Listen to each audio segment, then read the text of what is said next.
Hello everyone and welcome back to Gear Adventures. Today we're going to be unboxing and assembling the Railroad Shark 2.0. And just as a disclaimer, I just want to throw out there that Railroad Bikes did reach out to me, asked me if I would do a review on this bike. I went on to research the bike because I wanted to make sure it was something that I personally would purchase or ride. After looking at all the features that were packed in this, I said absolutely. They sent it out to me. I'm not going to get into those features today. I'm going to do a review on this bike. But today we're just going to be unboxing it and then assembling everything.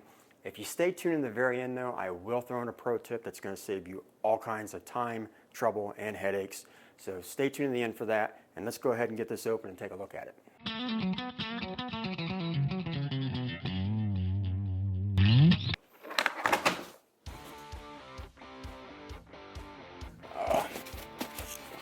Just a couple of package things in here. I'll set off to the side and make sure we have it. The instructions manual. You definitely want to read through this. Obviously, anytime you're cutting anything off the bike, you want to be careful with it because you don't want to cut any wires or anything like that by accident. So just be careful. Know what you're cutting before you cut it.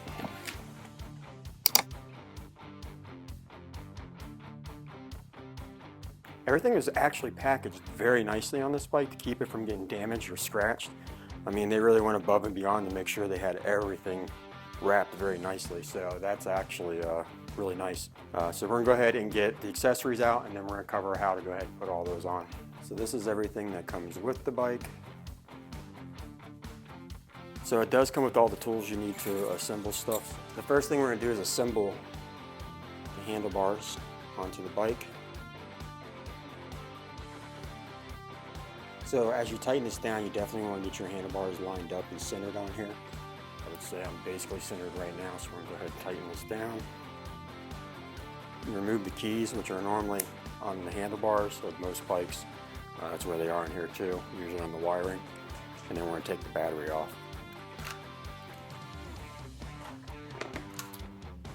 So the next thing we're going to do is install the tire. Just to save yourself some time and a headache, we're going to clean the brake rotor. You want to use some type of an alcohol pad or something like that. That's what I use to clean them with. You just want to make sure it's clean, that there's nothing on it. So next we're going to take these nuts off and the washer off. So I'm going to set this bike upside down to make the install for the front tire a little bit easier. But it's up to you. I mean, you can leave it right side up if you want. So in the brake caliper there is a release. That's where the rotor is going to fit in, so you're going to want to pull that out. So next we are going to put the tire on. The main thing with this is you want your rotor to fit in the caliper. So you want to keep that sort of straight in there, drop it down in. Make sure it's completely seated, which it is, so we're good there. And then we're going to go ahead and tighten down the nuts on the side here, washers. It is touching a little bit on the rotor and the pad, so we're gonna have to make an adjustment here, and I'll show you how to do that. And the way you go about adjusting that is you loosen these two screws.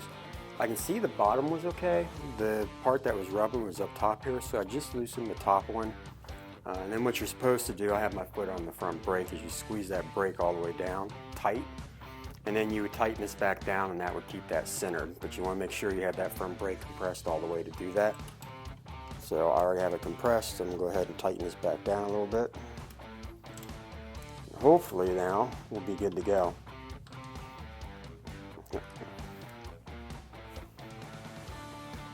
Beautiful. So the next thing we're going to do is install the front fender on here. So you got to take this off here.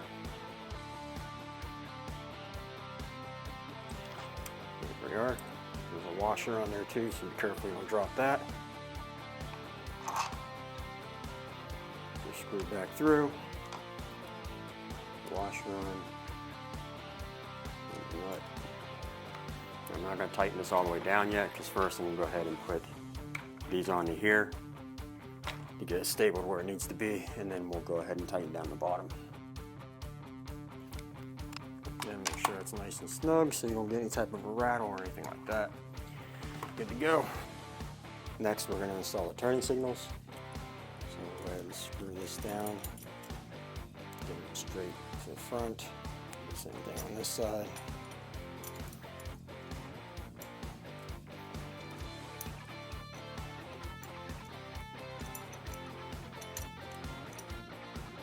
Okay, now I'm going to go ahead and tighten these down just a little bit more so everything's good.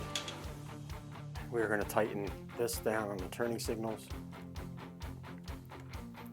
Again, I'm just leaving them snug. I'm not going to tighten these all the way down just because we're putting on the headlight next. And I want to make sure that I can get everything lined up good. We're going to put the headlight on. There's 2 screws on both sides, so we'll pull these out quick. Being that the wire to connect is up top here, I'm putting this up top so that way I can connect it, make life a little easier. Hopefully this is right side up, but I don't know if it really matters.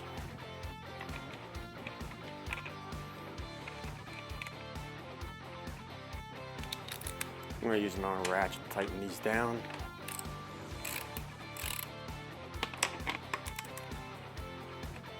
There we are. And then the turning signals, I'm going to go ahead and tighten those the rest of the way down. We're in position where we need to be. The only thing that's left to do is we have to connect the headlight. Make sure you line up your pins with everything perfectly. I don't know if you can see this here. A little divot that's going to go inside there, and your pins need to line up. Just be careful when you do this. You don't want to break anything. You want to be very, very straight on with everything here. There we are. Headlight's connected. So the next thing we're going to do is install the seat. There's 6 holes here that line up at the bottom of the seat. Go ahead and set that on. There you go. And then it comes with nuts and washers. So I'm going to go ahead and put all these on quick. So when you start these ones in the back are really tight and hard to get to. So what I'm going to go ahead and do is put these on first because they're easier to get to underneath the seat. And I'm probably going to flip the bike over and then put the 2 in the back on just because they are a little bit of a pain trying to get up here by the brakes and the turning signal. So.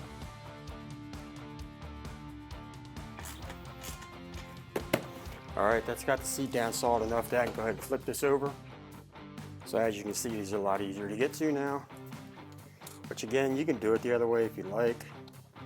You might spend a little time using a lot of words that you probably shouldn't be using. You do it that way, but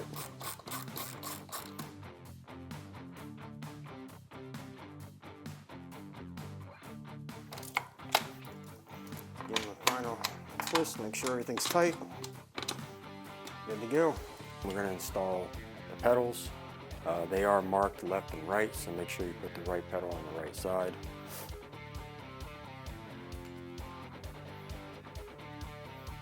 Because I have the bike upside down, I'm going to do it opposite. My right side's my left, and then vice versa. And if you look, they're actually marked on the inside too, so you do get confused. So left to left. Make sure you crank down on these a little bit so they're nice and tight. Just to make sure we're good, I'm going to just double check the back tire and make sure everything's tight on that. It's always better to be safe than sorry. That's all I can say. So just make sure everything's good and tight whenever you're going over the bike. Okay, now we're going to tighten down the handlebars the rest of the way and make sure we're good there. I waited to do this process because I wanted to get the seat on and see what was comfortable for me. I mean, you can do it sooner if you want. There we are. We're good.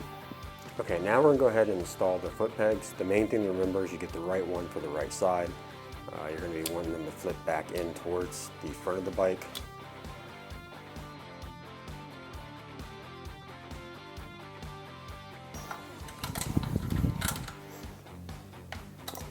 And then just repeat on the other side.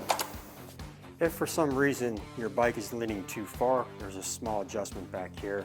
You can loosen that up, pull that down, now extend your kickstand further down so your bike sits a little more level. I prefer it to be a little more level than leaning a lot, but that's how you do that. That adjustment again is right down here. So the last thing we're going to do is install the battery back in, and then we'll turn the bike on.